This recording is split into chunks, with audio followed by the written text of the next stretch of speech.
여러분 혹시 이해할 수 없는 일들을 부탁받았을 때 어떻게 이렇게 대응하셨습니까? 그런 경험이 여러분에게는 또 얼마나 있으십니까? 사실은 이해할 수 없는 일들을 부탁받으면 참 곤욕스럽습니다. 그것도 잘 아는 사람에게 부탁받으면 더욱 그렇습니다. 안 할 수도 없고 할 수도 없는 그런 상황에 이르게 됩니다. 이해할 수도 없고 또 상식에 맞지 않는 일을 부탁받으면 단호하게 거절하는 것이 상식일 것 같은데, 잘 아는 사람이 부탁을 하면 그 단호하게 끊을 수가 없을 때가 참 많이 있습니다. 사실 호세아의 모습을 보면 참 그런 상황들이 떠오르게 됩니다. 선지자로 부름받았는데 부르신 하나님께서 음란한 여자와 결혼을 하라, 그리고 음란한 자식을 낳으라고 말씀합니다. 얼마나 당혹스럽습니까? 정말 난감한 상황이라고 할 수 있습니다. 상식적으로 볼 때 이렇게 이해할 수 없는 상황인데도 순종해야 할까? 이해할 수 없잖아. 근데 순종해야 되는가? 많은 질문들이 떠오를 수밖에 없는 상황입니다. 이제 호세아 선지자가 처한 상황입니다. 하나님께서는 왜 이렇게 자꾸만 극단적인 모습으로 이끌어 가실까? 그렇게 하지 않고서는 도대체 이스라엘의 문제를 해결할 수가 없었을까? 이 질문도 던질 수가 있습니다. 그런데 우리가 본문을 보면 결론적으로 호세아는 하나님의 말씀에 순종합니다. 그래서 음란한 여인 고멜과 결혼을 합니다. 그리고 이제 아들을 낳습니다. 하나님은 호세아와 고멜 사이에 낳은 첫 번째 아들 이름을 직접 알려주십니다. 그 이름은 이스르엘이라 이렇게 말씀하셨습니다. 이 첫째인 이스라엘의 뜻은 하나님이 흩으신다라는 의미를 가지고 하나님 흩어버리신다라는 것입니다. 이스라엘인데 이게 이스라엘과 아주 의미 비슷하지 않습니까? 자칫 잘못하면 이스라엘이라고 이렇게 부를 수가 있습니다. 근데 이스라엘과 이스라엘은 전혀 다릅니다. 이스라엘은 흩트지만 이스라엘은 그러지 않아요. 하나님의 고귀한 뜻을 잘 담고 있지 않습니까? 근데 이 단어의 이 유희라고 그러거든요. 단어놀이인데 하나님께서 종종 이런 이 단어의 음가를 통해서 말씀하시고자 하는 것들이 성경에 많이 있습니다. 그 가운데 하나가 이스라엘이라죠. 이스라엘 백성들에게, 특히 북이스라엘이잖아요. 북이스라엘 백성들에게 이스라엘이라고 하는 이 이름을 줘주시는 것입니다. 사실은 이스라엘이라는 이름에서 하나님의 심판이 북이스라엘에게 어떻게 이루어질 것인지를 말씀합니다. 이스라엘이 어떻게 되겠다는 겁니까? 다 흩어진다. 그렇죠? 이스라엘 땅이 전부 다 흩어지고 말 것이다 라고 하는 것을 보게 되고, 실제로 아수르에 의하여서 북이스라엘은 완전히 흩어져 버리고 맙니다. 그러니까 북이스라엘 완전히 흩어졌죠. 사방으로 다 흩어졌습니다. 우리가 알고 있다시피 남유다는 어디로 갔어요? 바벨론으로 갔단 말이에요. 바벨론으로 갔다가 귀환을 합니다. 그러나 앞선 북이스라엘은 다 흩어져 말았습니다. 이 모습들은 이제 잘 보여주고 있는 것입니다. 4절 5절을 보게 되면은 이렇게 말씀을 하는데, 여호와께서 호세아에게 이르시되 그의 이름 이스라엘이라 조금 후에 내가 이스라엘의 피를 예후의 집에 갚겠다 이렇게 말씀하고 있습니다. 이 사건, 이게 이스라엘의 피를 얘기하면서 예후를 이제 이야기합니다. 예후의 집에 갖겠다 이렇게 말씀하고 있거든요.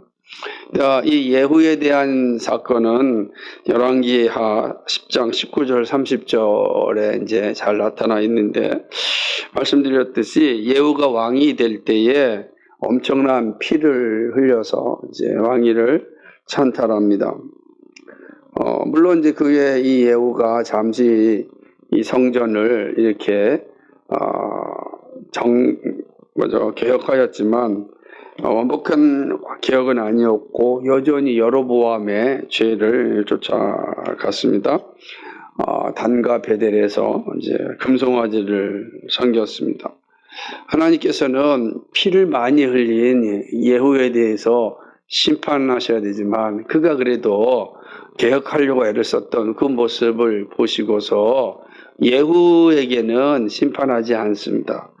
열왕기하 10장 30절을 보게 되면 여호와께서 예후에게 이르시되 네가 나보기에 정직한 일을 행하되 잘 행하여 내 마음에 있는 대로 아합 집에 다 행하였은즉 네 자손이 이스라엘 왕위를 이어 4대를 지나리라 이렇게 말씀합니다. 이 무슨 말이냐면 4대가 지난 이후에 심판하시겠다 이런 거죠. 겨우도 예후의 집안은 4대까지는 왕위가 이제 보존된다라는 것입니다.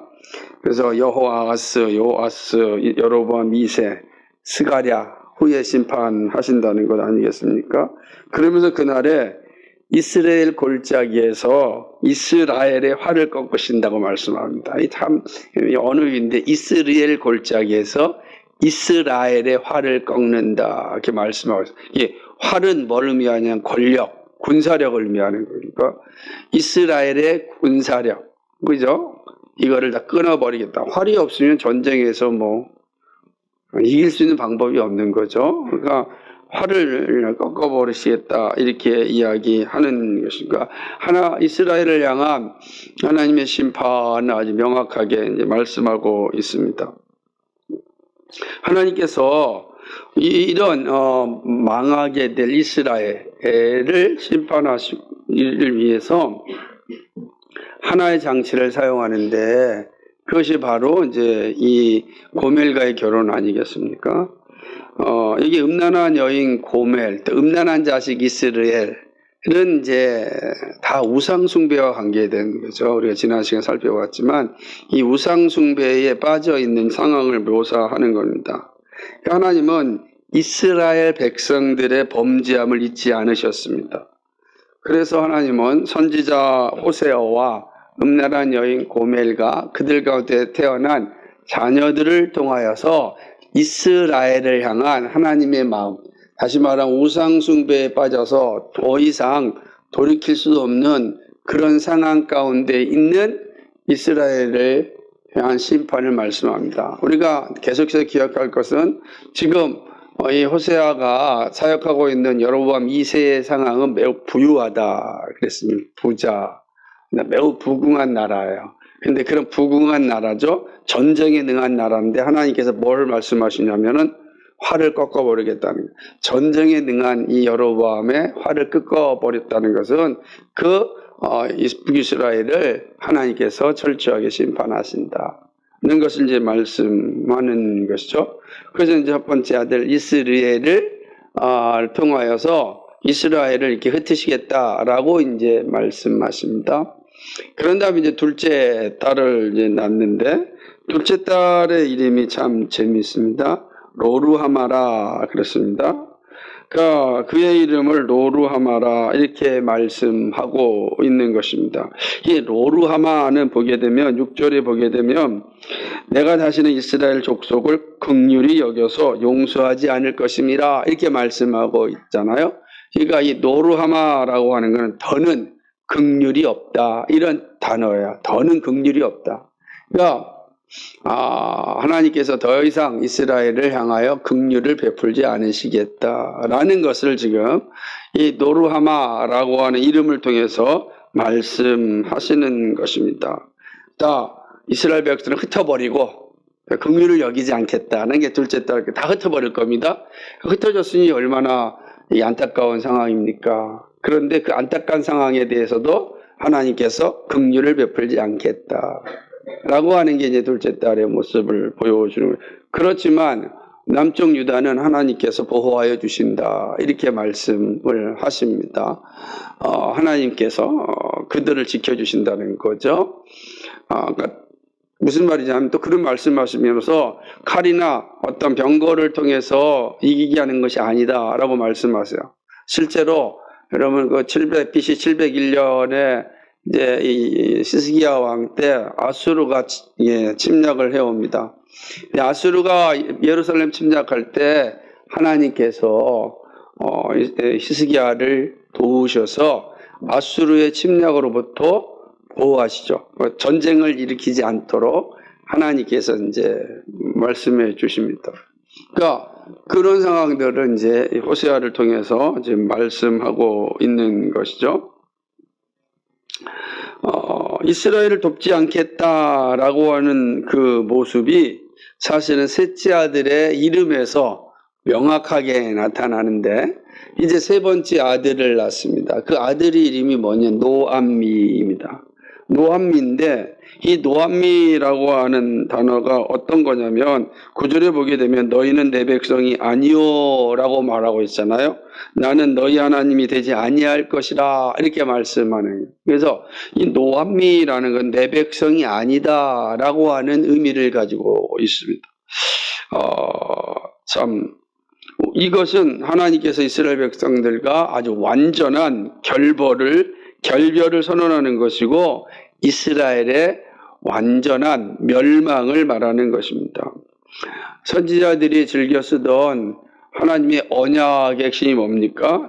하나님께 말씀하죠. 나는 너희 하나님이 되고 너희는 내 자녀가 될 것이라. 이게 핵심이죠. 그리고 특별히 이런 모습들은 계속해서 아브라함을 부르신 이후로부터 계속해서 모세로부터 다윗으로부터 그리스도에게서 그리고 새하늘과 새 땅에서까지 이 언약이 이어지고 완성되는 겁니다. 그런데 북이스라엘을 향하여 말하기를 나는 너희 하나님이 되지 않을 것이고 너희는 내 백성이 되지 않을 것이다. 다른 말로 표현한다면 언약을 파기하겠다 이런 표현입니다. 언약을 파기하겠다라고 하는 것을 지금 말씀하죠. 언약이 파괴된다라고 하는 것은 하나님과의 완전한 결별을 의미하는 거죠. 참 끔찍한 선언 아닙니까? 하나님께 지금 이 사실을 호세아를 통하여서 말씀하고 있습니다. 근데 이미 말씀드렸듯이 고멜은 어떤 상징하냐면 이스라엘을 상징해요. 타락한 이스라엘을 상징하는 겁니다. 그러니까 하나님께서 타락한 이스라엘과 결혼하시고 난 뒤에 그 아이에서 난 자녀가 난다는 것은 희망이고 소망이고 기쁨이고 즐거움 아니겠습니까? 그런데 난 자녀들이 이스라엘의 멸망을 선포하는 겁니다. 기대가 절망으로 바뀌는 상황을 지금 호세아의 모습을 통해서 말씀하고 있습니다. 이렇게 말씀하면서 보면은 하나님의 은혜가 결코 공의를 상실하지 않는다라고 하는 것을 보게 되죠. 다시 한번 호세아의 입장을 한번 생각해 봅시다. 결혼 후에 아이를 낳았습니다. 그러니까 정말 자식을 낳으면 기쁨이고 잘 살아야 됐죠. 그런데 호세아는 자기 자녀의 이름을 가지고 자기 백성, 자기 나라를 심판하는 거예요. 그러니까 아이가 날 때마다 그 아이의 이름을 통하여 이스라엘 백성들을 향하여서 말씀을 하니 그 마음이 어떻겠어요? 사실은 이 호세아 선지자 입장에서 보면 기가 막힌 게 계속 반복되는 거예요. 고멜과 결혼하라 그랬죠. 자식을 낳았더니 하나가 다 이스라엘 흩으시겠다. 이스라엘 긍휼을 베풀지 않겠다. 이스라엘과 결별하겠다. 이렇게 선포해야 되는 겁니다. 그러니 이 말씀을 선포해야 되는 게 얼마나 힘들고 어렵겠습니까? 오늘 어느 목사님이랑 통화를 하는데 우리 교회에서 정말 기도 좀 열심히 합시다 그랬더니 한 성도가 그랬다고 합니다. 기도 말고 우리가 어떻게 살아야 될 것인지 좀 알려달라 그랬다는. 어떻게 살아야 되는 게 기도입니다. 그러니까 기도 말고 어떻게 살아야 될 것을 알려달라고. 기도 얘기하면은 그 율법주의라고. 그렇죠, 목사님. 이 젊은 목사님이 어떻게 해야 될지 몰라서 이게 전화를 하고 얘기 나누는 그런 상황이었습니다. 마찬가지죠. 사실 호세아 입장에서는 이 이야기를 한다는 게 얼마나 힘들겠어요. 그죠? 아니, 지금 당신은 지금 우리나라가 잘 되는 걸 원하지 않습니까? 잘 돼야 되지 않습니까? 이렇게, 얼마든지 말할 수 있지 않겠습니까? 그럼 호세아가 뭐라고 대답해야 되겠습니까? 누구든지 다 우리는 행복하고, 우리는 즐겁고, 우리는 복되고, 우리는 잘 살고, 이런 얘기 들으면 다 좋잖아요. 그런데 호세아 선지자가 나가서 하나님이 우리를 흩으실 것이고, 하나님 우리에게 긍휼을 베풀지 않을 것이고, 하나님이 우리에게 결별을 선언하셨다. 이거를 전해야 하는 선지자의 입장은 참으로 힘들고 어려운 상황이 아니라 할 수 없습니다. 그렇기 때문에 정말 매우 당혹스러운 모습입니다. 그러나 하나님은 언약의 말씀을 떠나 우상 숭배에 빠진 자들을 흩어버리시고 긍휼히 여기지 아니하시고 내 백성이 아님을 선포하라고 말씀하십니다.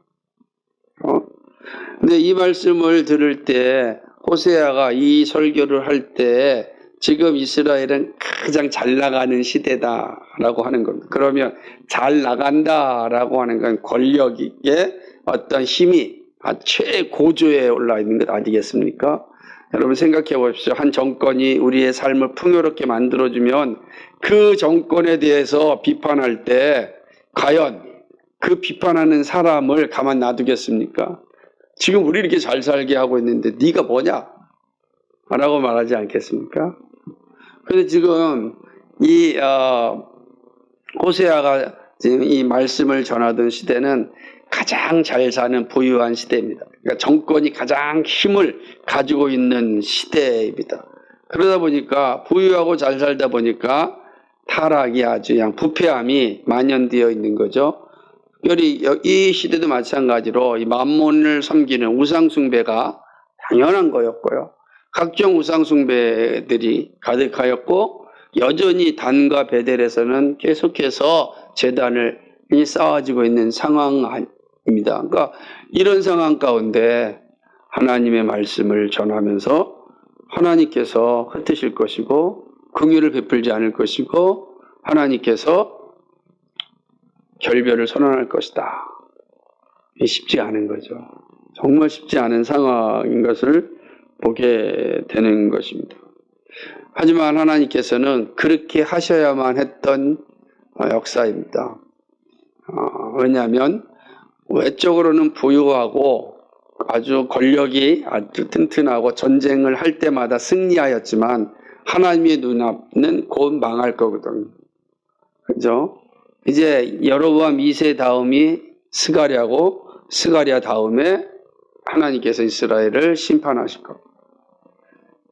그러면 이게 얼마 남지 않은 거예요. 하나님의 눈에는 지금 이스라엘의 멸망이 얼마 남지 않았어요. 그래서 하나님은 호세아 선지를 통해서 회개를 촉구하게 하시는 거죠. 다시금 정신을 차리고 온전히 회개하여 돌아올 것을 지금 전하는 겁니다. 근데 가장 잘 나가는 시대이기 때문에 이 말씀을 듣기를 싫어합니다. 한국교회도 마찬가지입니다. 정말로 교회가 많아지고 많은 사람들이 교회 안에 있다 보니까 이 복음을 듣기를 싫어합니다. 특별히 우리가 처하여 있는 죄에 대하여 각성할 것을 전할 때에 싫어합니다. 그죠? 우리도 마찬가지 아닙니까? 너무 부유하다 보니까 좀 어떻게 행복하게 사는 것을 좀 알려주면 안 되십니까? 이렇게 말하는 게 사실 우리 시대와 호세아 시대와 큰 차이가 없다라고 하는 것을 보게 됩니다. 그러나 하나님은 바로 그러한 시대에 호세아를 불러서 복음을 전합니다. 회개하라, 회개하라 라고 전하는 것. 지금 한국교회도 회개의 복음이 가장 필요한 그런 시대라고 할 수 있습니다. 여러분, 여러분의 죄성을 가지고 늘 하나님 앞에 무릎 꿇으셔야 됩니다. 그러지 않으면 이 죄가 우리를 다 집어삼킵니다. 내 죄에 대해서 날마다 주님 앞에 무릎 꿇고 회개하셔야 돼요. 게으름의 죄도 회개하셔야 되고, 시기, 분노, 질투, 만몬을 섬기는 죄도 다 우리는 회개해야, 이 회개의 자리가 정말 필요한 시대가 아닌가 생각을 합니다. 자, 그렇다면 본문을 통하여 들려주시는 하나님의 교훈은 무엇입니까? 우리 시대를 살아가는 우리들이 들어야 할 말씀은 어떤 것인가? 두 가지로 생각해 봅니다. 첫 번째는요, 우상숭배에 대한 하나님의 공의는 심판으로 나타난다. 그러니까 우상숭배 하나님의 공의 반드시 심판으로 나타나는 것입니다. 우리가 앞서서 우상숭배는 하나님 아주 싫어하시는 것으로 살펴봤어요. 그죠? 그런데 그 우상숭배는 우상숭배에 대한 하나님의 공의는 심판으로 반드시 나타난다는 사실입니다. 하나님께서 아브라함을 부르시고 약속하셨고, 모세를 부르시고 약속하셨습니다. 다윗을 부르시고 약속하셨습니다. 그것은 하나님이 믿는 자의 하나님이 되시고 믿는 자들이 하나님의 자녀가 되는 그 놀라운 약속입니다. 이건 하나님의 언약입니다. 하나님의 언약은 하나님이 우리 하나님이 되시고 우리가 하나님의 자녀가 되는 이 놀라운 약속을 언약으로 주셨습니다. 언약은 하나님이 일방적으로 주신 겁니다. 우리가 하나님께 쌍방계약을 맺은 것이 아니라 하나님께서 일방적으로 우리에게 언약을 선포하셨습니다. 그래서 우리는 그 언약에 근거하여 하나님의 자녀가 되었습니다. 그러므로 누구도 이 언약을 깰 수가 없습니다. 이 세상에는 그 누구도 하나님의 언약을 파괴할 수가 없습니다. 그죠? 그래서 우리를 향한 하나님의 사랑에서 그 누구도 끊을 수 없다. 이게 로마서에서 말씀하는 거, 8장에서 말씀하는 거 아닙니까? 그 어떤 누구도 우리를 향한 하나님의 사랑에서 우리 끊을 수가 없다. 하나님 언약이에요. 그러니까 이 세상에서는 그 누구도 하나님이 주신 언약을 끊을 수가 없습니다. 그죠? 그러나 오직 한 분만이 이 언약을 끊을 수 있죠. 하나님이십니다. 하나님은 언약을 끊을 수가 있는 분이십니다. 그죠? 언약의 주인께서 언약을 거둬들일 수가 있습니다. 이스라엘을 구원하시고 자기 백성 삼으셨습니다. 근데 그리고 그 이스라엘에게 하나님의 자녀로서 살아가야 할 그러한 법을 알려주셨습니다. 그 법을 잘 충실히 따라간다면 그는 하나님의 자녀로서의 풍요로운 삶을 살게 될 것입니다. 그러나 그 법을 어긴다면 하나님의 심판 가운데 이르게 될 것이다. 언약하셨습니다. 그 분명한 사실이지 않습니까? 그런데 이스라엘이 음란한 행위를 하고 있습니다. 온갖 우상 숭배에 빠져 있습니다. 하나님 마음이 어떠겠습니까? 하나님께서는 말씀하시기를 우상 숭배자에 대한 징계는 반드시 이루어진다. 이것이 시내산에서 모세에게 준 말씀에 명확하게 기록되어져 있습니다. 출애굽기 20장 4절과 5절 말씀에 너를 위하여 새긴 우상을 만들지 말고 또 위로 하늘에 있는 것이나 아래로 땅에 있는 것이나 땅 아래 물속에 있는 것에 어떤 형상도 만들지 말며 그것들에게 절하지 말며 그것들을 섬기지 말라. 나 내 하나님 여호와는 질투하는 하나님이신즉, 그 다음에 중요합니다. 나를 미워하는 자의 죄를 갚되 아버지로부터 아들에게로 3, 4대까지 이르게 하거니와. 아멘. 그렇습니다. 하나님은 우상 숭배자에 대한 심판을 명확하게 알려주셨습니다. 우상 숭배자들에 대해서 하나님이 결코 용서하지 않으신다는 것을 이미 시내산에서 알려주셨습니다. 우상 숭배에 대한 하나님은 반드시 심판하십니다. 선택된 자녀라 할지라도 죄의 자리에 머물면 심판하십니다. 이 하나님의 공의입니다. 물론 선택된 자녀는 그 하나님의 심판을 받지만 그러나 구원에서 떨어지지 않겠죠. 분명한 사실은 하나님의 선택받은 자녀들은 반드시 우상 숭배의 자리에서 회개하는 자리로 돌아오게 되어 있습니다. 그러나 채찍을 맞고 돌아올 겁니다. 채찍을, 험한 채찍을 맞고 돌아오게 됩니다. 그러나 우리가 그 채찍을 맞을 이유가 없습니다. 우리는 우상숭배의 자리가 아니라 오직 하나님만, 유일신 하나님만 섬기는 자리에 있으면 됩니다. 하나님은 우상숭배에도 반드시 심판하시는데 이것은 하나님의 공의입니다. 이 공의가 구원의 한 축입니다. 인류는 죄를 지었고 반복해서 지었습니다. 죄의 자리에서 떠나지 않고 죄를 사랑하였습니다. 그러므로 죄의 결과인 죽음에 이르게 되었습니다. 영원한 심판이 이제 사람에게 주어졌습니다. 그러니까 소망이 없는 게 인류입니다. 그런데 하나님께서 이 죄를 없애주기로 작정하셨습니다. 이것은 우리가 잘나서 그런 것이 아니라 하나님의 놀라운 사랑입니다. 근데 이 사랑은 하나님의 공의가 없이는 작동하지 않습니다. 그렇게 하나님 정하신 거예요. 이 사랑은 공의가 있어야 되는 거고 공의가 사랑을 완성시키는 것입니다. 하나님은 인류의 죄를 자신이 감당하기로 하셨습니다. 그리고 그 방법으로 스스로 사람이 되셨습니다. 성육신하신 하나님이 예수 그리스도입니다. 그리고 예수님은 십자가에서 우리의 죄를 짊어지시고 죽으셨습니다. 죄가 죽었습니다. 공의가 선포되었습니다. 십자가는 죄가 죽었다라고 하는 공의의 선포입니다. 죄가 이제는 더 이상 기능할 수 없는 거죠. 죄의 모든 대가를 다 십자가에서 받으셨으니 더 이상 죄가 지배할 수가 없는 겁니다. 죄가 죽었습니다. 그렇죠. 우리도 같은 죄에 대해서 두 번 감옥에 가고 그러지 않습니다. 그래서 한 번도 끝나는 거죠. 죄가 죽었습니다. 죄가 죽었기 때문에 더 이상 죄가 우리를 지배하지 않습니다. 그리고 주님은 생명으로 부활하셨습니다. 생명을 얻으셨습니다. 이제 누구든지 예수님을 믿으면 예수님처럼 죄에 대하여 죽고 의에 대하여 사는 새 생명을 얻게 됩니다. 이 모든 것이 바로 하나님의 공의입니다. 하나님의 공의가 이 모든 것에서 완성되었습니다. 이것은 우리로 하여금 우상숭배에 대하여 어떻게 살아야 하는지를 보여줍니다.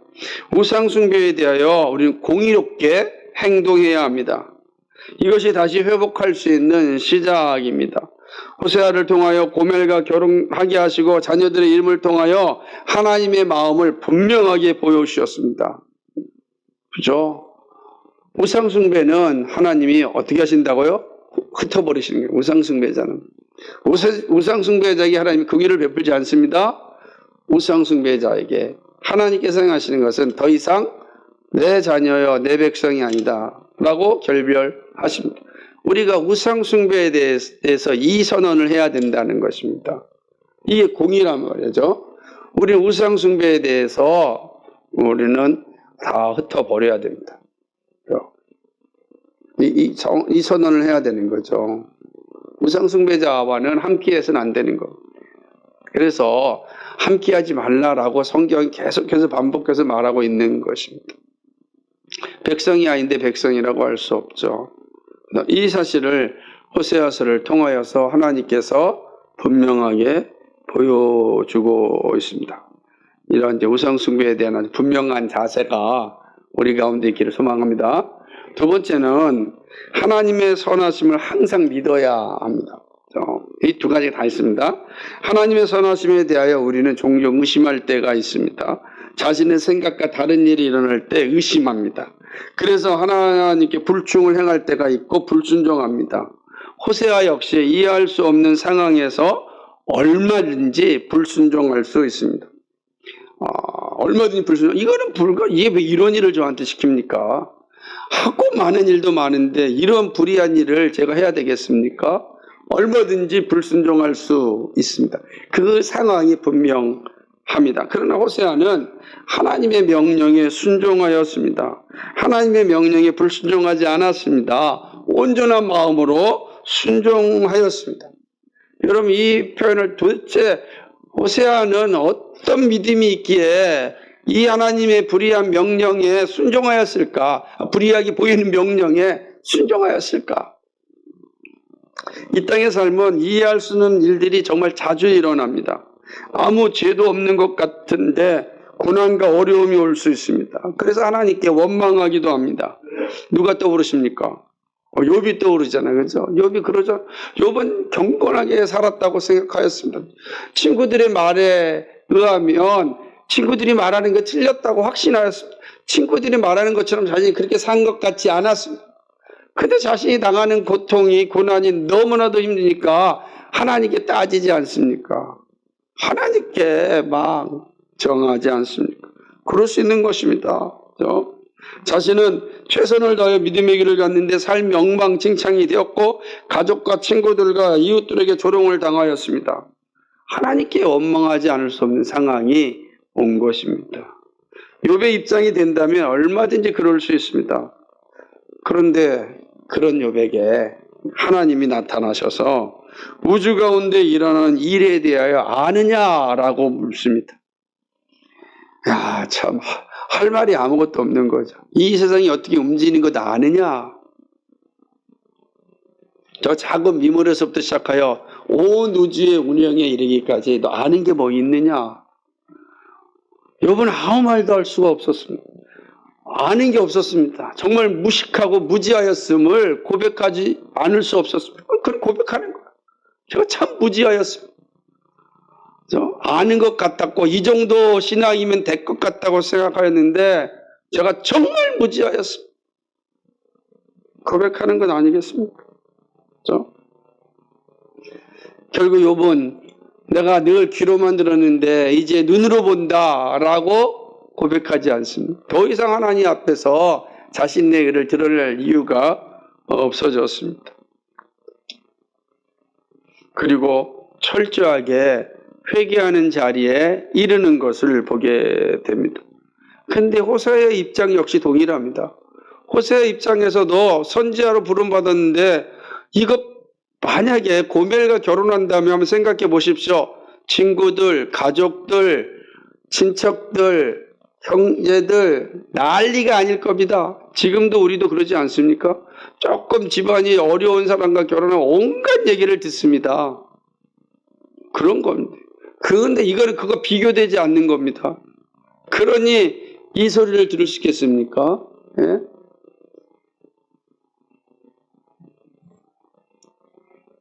그렇죠. 호세아의 입장은 사실은 많은 사람들도 경험하는 어떤 입장일 수도 있을 것 같다는 생각을 해봅니다. 하지만 호세아는 어떤 말도 하지 않고 본문에 어떤 말도 하지 않고 순종합니다. 그렇죠? 호세아가 이렇게 할 수 있었던 이유는 딱 하나입니다. 그것은 하나님의 선하심을 알았기 때문입니다. 하나님의 사랑을 믿었기 때문입니다. 고멜과 같은 이스라엘을 하나님이 선지자를 통하여 받아주셨습니다. 버림받아 마땅한데 하나님은 호세아를 보내셔서 기회를 주십니다. 이스라엘 하나님의 사랑이죠. 이스라엘. 누가 고멜을 맞이하겠습니까? 그 모습을 보게 되는 것입니다. 호세아는 모든 것이 합력하여 선을 이룬다는 믿음이 분명하였습니다. 이 믿음으로 고멜과의 결혼에 기꺼이 순종하였습니다. 이해할 수 없는 상황이지만 선하신 하나님을 의지하였습니다. 그리고 하나님이 지으신 자녀들의 이름이 이해할 수 없지만 그 역시 순종하였습니다. 하나님의 선하신 뜻이 있다. 사람들에게 받는 조롱보다 하나님의 선하신 뜻을 더 의지하였습니다. 더 순종하였습니다. 그래서 그는 기꺼이 고멜과 결혼하였고 자녀를 낳았고 자녀들의 이름에 대하여서도 담대하게 그 일을 감당하였습니다.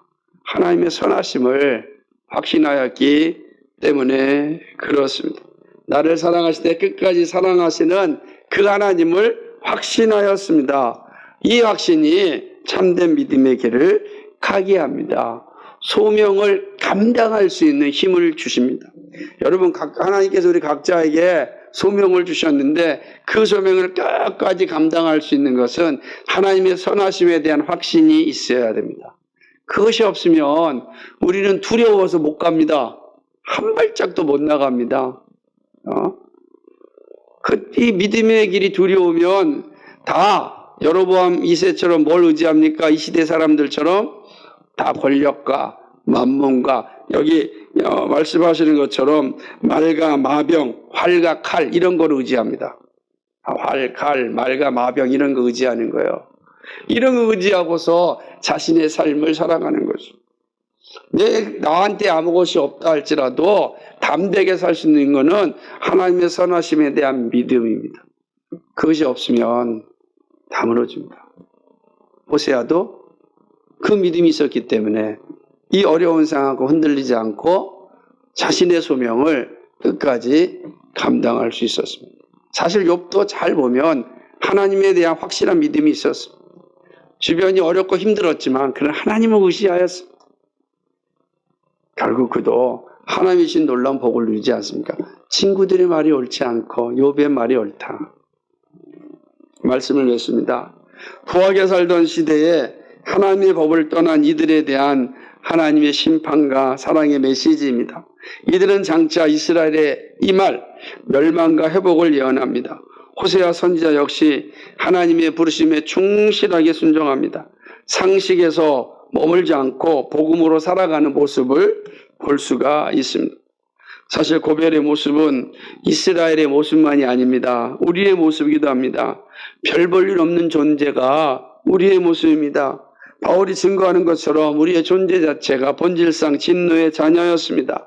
소망이 없는 자였습니다. 오직 하나님의 은혜가 없이는 소망을 가질 수가 없습니다. 이미 죽은 자입니다. 죽었는데 무슨 소명이 있고 소망이 있겠습니까?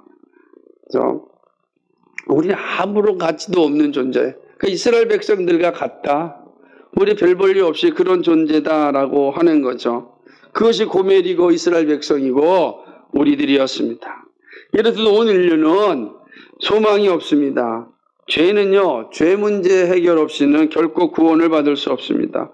우리는 여전히 죄인이고 음행한 자였습니다. 아무 소망이 없는 자들입니다.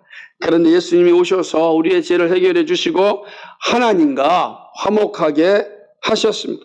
하나님의 자녀가 되었습니다. 이 모두가 하나님의 사랑입니다. 그리고 하나님의 공의입니다. 하나님은 자신과 화목하기 위하여 자신이 사람의 몸을 입고 오셨고 스스로 죄의 짐을 다 짊어 죽으심으로 공의를 행하시고 그 공의의 근원인 사랑을 완성하셨습니다. 가끔 노숙하는 사람들을 보면 본능적으로 피하고 싶을 때가 있습니다. 왜냐하면 그 몸에서 나는 냄새가 너무 힘들기 때문입니다. 제가 예전에 녹수한 분들 이렇게 옷도 다 빨아주고 목욕을 한번 시킬 때 거의 그냥 질식하는 것 같은 그러한 것을 이렇게 경험한 적이 있습니다. 그러니까 가까이 가기가 너무 힘든 거예요. 우리의 본능적인 이 모습이 그렇습니다. 참.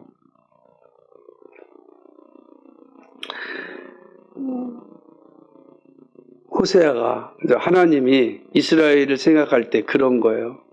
고멜이 바로 이런 역겨운 냄새가 나는, 역겹잖아요. 음란한 여인이 역겹잖아요. 이스라엘이 이렇게 역겨워요. 근데 하나님께서 보내시잖아요. 선지자를 보내시는 거. 참. 고멜에게 다가간 호세아의 입장은 바로 이스라엘을 향한 하나님의 마음입니다. 근데 왜 오십니까? 그게 하나님의 약속이고 사랑 때문입니다. 약속을 지키시고 사랑을 이루시기 위해 고통이 있음을 아시면서도 이 땅 가운데 오셨습니다. 이런 주님께서 우리 가운데 오셔서 우리에게 이제 결혼하자고 하십니다. 신랑이 되셔서 신부로 맞아주십니다. 얼마나 감사합니까? 고멜의 입장에서도 보면 얼마나 고맙습니다. 근데 우리 보십시오. 우리가 그런 역겨운 냄새가 나는데 예수님이 오셔서 우리를 신부로 맞아주시는 거. 얼마나 감사합니까? 이것이 하나님의 은혜입니다. 사실 우리는 하나님께 숨길 것이 하나도 없습니다. 모든 것을 주님은 다 아십니다. 그 주님이 우리를 사랑하시고 신부로 맞아주셨습니다. 우리가 아무리 숨긴다고 해서 우리의 역겨움이 감춰지는 게 아닙니다. 하나님이 다 아십니다. 우리의 추하고 더러움을 다 아신다고요. 그런데 추하고 더러움을 다 아시면서 우리에게 오시는 겁니다. 우리에게 끊임없이 오시는 겁니다. 그리고 우리를 신부로 맞아주시는 겁니다. 얼마나 큰 은혜입니까? 이렇듯 구원은 하나님의 좀 하나없는 사랑이고 하나님의 온전한 공의입니다. 그러므로 호세아가 하나님의 마음을 가지고 고멜에게 갈 수 있었습니다. 아마 이 하나님의 마음을 호세아가 몰랐다면 고멜에게 갈 수 없었겠습니다. 그죠? 하나님 마음을 알았습니다. 하나님의 마음이 임하지 않았다면 그 누구도 소망을 가지고 살 수가 없습니다. 다 소망이 없는 자로 살다가 끝날 것입니다. 하나님께서 냄새나는 우리들에게 찾아오셔서 신부로 맞아주셨습니다. 행음하였던 우리를 신부로 맞아주셨고 천국잔치에 참여할 수 있게 하셨습니다. 우리가 그런 사람이고 그런 은혜를 받은 사람입니다. 우리 역시 그 길을 갈 수 있어야 됩니다. 그죠? 믿음으로 이 땅에서 복음의 소식을 가지고 겸손하게 이웃을 섬길 수 있어야 됩니다. 그리스도의 사랑을 받았다면 우리는 열매로 나타낼 수 있어야 됩니다. 호세아 선지자가 하나님의 마음을 알았기에 고멜에게 간 것입니다. 우리 역시 이 놀라운 공의와 사랑을 받은 자녀답게 나에게 주어진 삶의 현장에서 정말 믿음의 거룩한 길을 잘 감당해야 합니다. 이런 은혜가 우리 가운데 충만하기를 축복합니다. 거룩하신 하나님 아버지 참 고맙고 감사를 드립니다. 호세아를 통하여서 하나님께서 말씀하시는 모습을 보게 됩니다. 이스라엘은 소망이 없는 자입니다. 흩으실 것이고 하나님께서는 그들과 함께하죠. 내 백성이 아니다 라고 이야기하실 것이고 긍휼을 베푸르지 않을 것이라 말씀합니다. 그러나 그것은 그들을 사랑하시고 그들을 구원하시기 위한 하나님의 마음이었습니다. 그렇게까지 하지 않고서는 저들이 돌아올 길이 보이지 않기 때문입니다. 그래서 하나님께서는 고멜을 통하여 너희의 상태가 이렇고 너희를 통해 난 현상이 정말로 이렇게 끔찍하다라는 것을 말씀합니다. 하나 이면을 보면 그런 이스라엘을 향하여 다가가시는 하나님의 마음, 하나님의 사랑을 보게 됩니다. 공의는 상실되지 않았지만 여전히 사랑을 통하여 그 공의를 완성시키시는 그 하나님의 모습을 봅니다. 그것이 우리 가운데도 이루어졌습니다. 예수 그리스도께서 정말로 냄새나고 역겨운 우리들에게 오셔서 우리를 구원하여 주셨습니다. 우리를 위해 죽으셨습니다. 우리를 자녀 삼아 주셨고 다시금 하나님 나라를 소망할 수 있도록 믿음을 주셨습니다. 이 놀라운 사실을 우리는 받았습니다. 주님, 우리에게 주어진 이 삶의 현장에서 정말로 믿음이 합당한 삶을 살아갈 수 있도록 주여 도와주옵소서. 하나님, 역겨운 냄새나는 우리를 구원해 주셨듯이 하나님 이 세상 가운데 그리스도의 사랑을 가지고 나아갈 수 있도록 도와주시고 특별히 죄에 대해서는 싸우되 정말 하나님의 사랑으로 진리를 전하는 저희들이 될 수 있도록 은혜 베풀어 주옵소서. 감사합니다. 우리 주 예수 그리스도의 받들어 기도하옵나이다. 아멘.